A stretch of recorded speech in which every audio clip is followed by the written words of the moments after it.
घटना का शिकार बना जिसने दुनिया भर को ब्रिटिशर्स के घिनौने चरित्र की असलियत दिखा दी। उस दिन वहाँ हजारों लोग शांतिपूर्ण विरोध के लिए इकट्ठा हुए थे। पुरुषों के साथ औरतें, बच्चे, बूढ़े और यहाँ तक कि प्रेग्नेंट महिलाएं भी वहाँ मौजूद थी। मगर तभी ब्रिटिश जनरल रेजिनाल्ड डायर अपनी फौज के साथ वहाँ पहुंचा और जोर से चिल्लाया, फायर, और ब्रिटिश सेना के 50 सैनिक वहाँ मौजूद 25,000 निहत्थे लोगों पर गोलियों की बौछार शुरू कर दी। पूरा वातावरण गोलियों की तड़तड़ाहट से और लोगों की चीखों से गूंज उठा। लोग अपनी जान बचाने के लिए यहाँ वहाँ भागने लगे। भीड़ बेकाबू हो गई। पूरा मैदान रेत के गुब्बार और खून की पिचकारियों से रंग गया। कोई भगदड़ में कुचला गया, किसी की आंखें फटी, किसी की खोपड़ी तो किसी की अतड़ियां बाहर निकल आई। देखते ही देखते हर तरफ लाशों के ढेर लग जाते हैं। बाग के दरवाजे बंद थे। ऐसे में कुछ लोग दीवार फांदने की कोशिश करते हैं, लेकिन गोलियों की बौछार से दीवारों के पास दर्जनों लाशों के ढेर बिछा दिए जाते हैं। जबकि कुछ लोग मौत के डर से कुएं में कूद जाते हैं, लेकिन उसी कुएं के दम घुटने की वजह से 120 लोगों की जान चली जाती है। एक माँ अपने छोटे से बच्चे को सीने से लगाकर बचाते हुए दौड़ने की कोशिश करती है। तभी गोली चलती है जो माँ और बच्चे दोनों के शरीर को चीरकर निकल जाती है। इन मासूम लोगों के चेहरे पर मौत का खौफ था, लेकिन इन्हें मारने का आदेश देने वाले हैवान मौत का तांडव देखते हुए जोर जोर से हंसने लगता है। करीब 10 मिनट चली इस अंधाधुंध फायरिंग में हजारों लोग मारे गए, वो भी बिना किसी कसूर के। लेकिन इन्हें मारने वालों को सजा नहीं बल्कि शाबाशी मिली और वो लंदन में जाकर ऐशो आराम के साथ अपना जीवन जीने लगा। और पता है इस हैवान के कहने पर गोलियां किसने चलाई थी? ब्रिटिश इंडियन आर्मी के भारतीय जवानों ने ही। ये कहानी है क्रूरता की, हैवानियत की, निर्दयता की और भारत के इतिहास के सबसे बड़े नरसंहार की। ये कहानी है जलियांवाला बाग हत्याकांड की, जिसने न सिर्फ भारत के इतिहास में खून से काली लकीर खींच दी, बल्कि क्रांतिकारियों के दिलों में आजादी की ऐसी ज्वाला भड़काई जिसने 28 साल बाद ब्रिटिश हुकूमत को जड़ से उखाड़ फेंका। लेकिन इतिहास के सबसे बड़े नरसंहार जिसने मौत को भी शर्मिंदा कर दिया था, उसकी कहानी जानने से पहले इस वीडियो को जितना हो सके शेयर कीजिए, क्योंकि ये ब्रिटिश हुकूमत के इतिहास का वो काला सच है जो हर देशवासी को जानना चाहिए। कहानी की शुरुआत होती है फरवरी 1919 में, जब भारत में उभर रहे राष्ट्रीय आंदोलनों को रोकने के लिए इंपीरियल लेजिस्लेटिव काउंसिल में ब्रिटिश सरकार रोलेट एक्ट पेश करती है, जिसके कानूनों को पढ़कर वहां मौजूद भारतीय सदस्य इसका जोरदार विरोध करते हैं। लेकिन ब्रिटिशर्स उनकी एक नहीं सुनते और 18 मार्च 1919 को ये कानून जबरन लागू कर दिया जाता है। इस काले कानून के तहत ब्रिटिश सरकार को किसी भी भारतीय पर बिना मुकदमा चलाए नजरबंद या गिरफ्तार करने का अधिकार मिल गया था। यानी ब्रिटिश पुलिस बिना वारंट के किसी के भी घर घुसकर तलाशी ले सकती थी। कोई भी क्रांतिकारी गतिविधि होने पर बिना ज्यूरी के सीधा मुकदमा चलाया जा सकता था। सिर्फ शक की बिना पर ही किसी भी को 2 सालों तक जेल में रखा जा सकता था।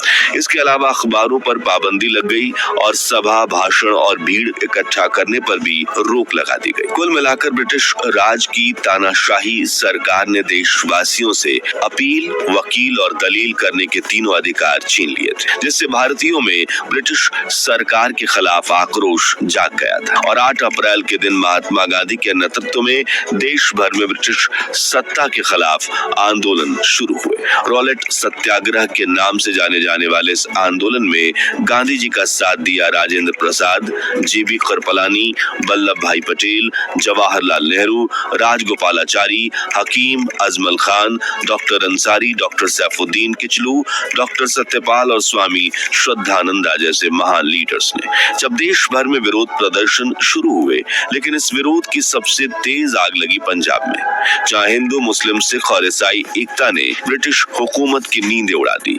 9 अप्रैल को रामनवमी के दिन पंजाब में एक विशाल मार्च निकाला गया, जिसमें न केवल हिंदू बल्कि मुस्लिम समुदाय के लोग भी बड़ी संख्या में शामिल हुए। तकरीबन 25 से 30 हजार लोगों की इस शांतिपूर्ण भीड़ में हिंदू मुस्लिम एकता की ऐसी मिसाल देखने को मिली कि अंग्रेजों को 1857 जैसी बगावत का डर सताने लगा। पंजाब की स्थिति अपने हाथों से फिसलती देख वहां के लेफ्टिनेंट गवर्नर माइकल ओडायर ने ने तत्काल कार्रवाई की और महात्मा गांधी को पंजाब में एंट्री करने से पहले ही बॉर्डर पर गिरफ्तार करवा कर वापस भेज दिया। इसी दिन अमृतसर के दो प्रमुख नेताओं डॉक्टर सत्यपाल और डॉक्टर सैफुद्दीन किचलू को भी चुपचाप गिरफ्तार कर लिया गया। इसी गिरफ्तारी से जनता में भारी रोष फैल गया और जगह जगह छोटे बड़े हिंसक और अहिंसक आंदोलन शुरू हो गए। लोगों ने ब्रिटिश संस्थाओं, बैंक, रेलवे स्टेशन और चर्चों पर हमले शुरू कर दिए। इस दौरान 5 अंग्रेज मारे गए, जिनमें 3 बैंक कर्मचारी और एक रेलवे गार्ड शामिल थे। पुलिस और प्रदर्शनकारियों के बीच झड़पें हुई, जिसमें पथराव और गोलीबारी के कारण सैकड़ों निर्दोष नागरिक मारे गए। हालात पूरी तरह से बिगड़ने से घबराकर ओडायर ने 11 अप्रैल को लाहौर और अमृतसर में मार्शल लॉ लागू किया। जालंधर के ब्रिगेडियर जनरल रेजिनाल्ड डायर को तुरंत अमृतसर भेजने का आदेश दिया गया और डायर इंसान की शक्ल के पीछे छिपा ऐसा हैवान था जो निर्दोष लोगों को चींटी की तरह समझकर हमेशा कुचलने की कोशिश में लगा रहता था। इधर मार्शल लॉ की सूचना लोगों तक सही ढंग से नहीं पहुंच पाई। 13 अप्रैल को बैसाखी के दिन डायर ने 4 से अधिक लोगों की सभा पर प्रतिबंध की चेतावनी के लिए शहर में सैनिक मार्च करवाया, लेकिन ये चेतावनी भी जानबूझकर इतनी सीमित रखी गई कि ज्यादातर लोग को इसकी खबर तक नहीं थी। माना जाता है कि डायर पहले से ही मौके की तलाश में था ताकि वो भारतीयों को सबक सिखा सके। यही बात उसने बाद में हंटर कमेटी को भी बताई थी। जैसे ही मैं अपनी कार में बैठा, मैंने तय कर लिया था कि अगर मेरे आदेशों का पालन नहीं हुआ तो मैं बिना हिचकिचाए गोली चलवा दूंगा। यानी जो कुछ भी हुआ वह कोई सडन एक्शन नहीं था, बल्कि पूरी तरह से सोची समझी नरसंहार की साजिश थी। खैर, कहानी पर वापस आए तो 13 अप्रैल 1919 शाम के करीब 4 बजे थे। अमृतसर के जालियांवाला बाग में तकरीबन 25,000 लोग इकट्ठा होते हैं एक शांतिपूर्ण आंदोलन के लिए, क्योंकि वो ये नहीं जानते थे कि अंग्रेजों ने मार्शल लॉ लागू कर दिया है और 4 से ज्यादा लोगों के एक साथ खड़े होने पर पाबंदी है।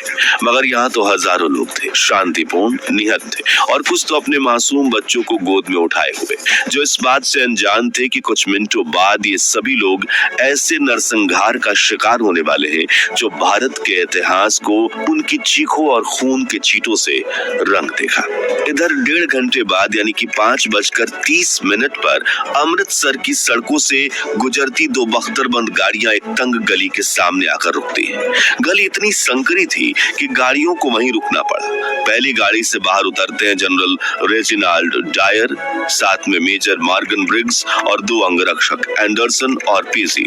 उनके पीछे चल रहे थे 25 गोरखा और 25 बलूच राइफलधारी सैनिक और सिर्फ खुखरी से लैस 40 सैनिकों को बाहर ही इंतजार करने का आदेश दिया गया। डायर को किसी विरोध को शांत करना ही नहीं था, बल्कि उसे तो बस इतिहास में खौफ बनकर दर्ज होना था। इसलिए जलियांवाला बाग में दाखिल होते ही डायर ने बाग से बाहर निकलने वाले मुख्य रास्ते को तुरंत बंद करवा दिया। सैनिकों को 2-2 की फॉर्मेशन बनाकर ऊंची जगहों पर फैलने का आदेश दिया और मेजर ब्रिग्स से पूछा, आपके अंदाज में कितने लोग इस समय यहाँ मौजूद हैं? ब्रिग्स ने जवाब दिया, करीब 5,000, लेकिन हकीकत में वहाँ करीब 25,000 लोग मौजूद थे। इधर सैनिकों को आता देख कुछ लोग सभा से उठकर जाने की कोशिश करने लगे।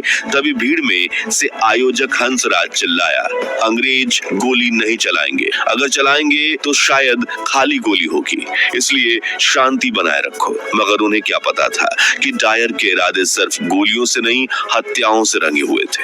और फिर बिना एक भी चेतावनी सिर्फ 3 सेकंड में डायर चिल्लाया, फायर। एक ही पल में बाग की शांति चीखों में बदल गई। 50 राइफल से निकली गोलियां हर उस शरीर को चीर रही थी जो सांस ले रहा था। सैनिक घुटनों के बल बैठकर एक आदमी को टारगेट कर रहे थे।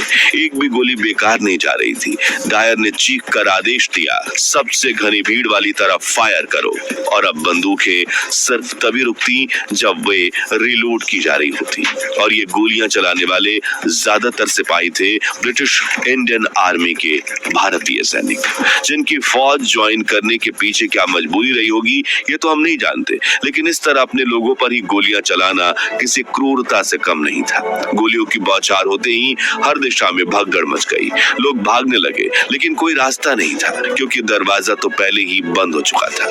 लोग बाग की दीवारों के पास जमा हो गए। तभी सैनिकों ने वही निशाना साधा और दर्जनों लाशें बिछा दी। कुछ लोग दीवार फांदकर जान बचाकर भागने की कोशिश कर रहे थे, लेकिन बंदूकें अब उधर मुड़ चुकी थी। बच्चे, महिलाएं, बुजुर्ग सभी चीखते हुए जान बचाने की कोशिश कर रहे थे। कुछ लोगों ने बाग के बीच बने पीपल के पेड़ के पीछे शरण ली, लेकिन डायर ने आदेश दिया, उस पेड़ को टारगेट करो, और पेड़ का हर हिस्सा खून और लाशों से ढक गया। भीड़ में मौजूद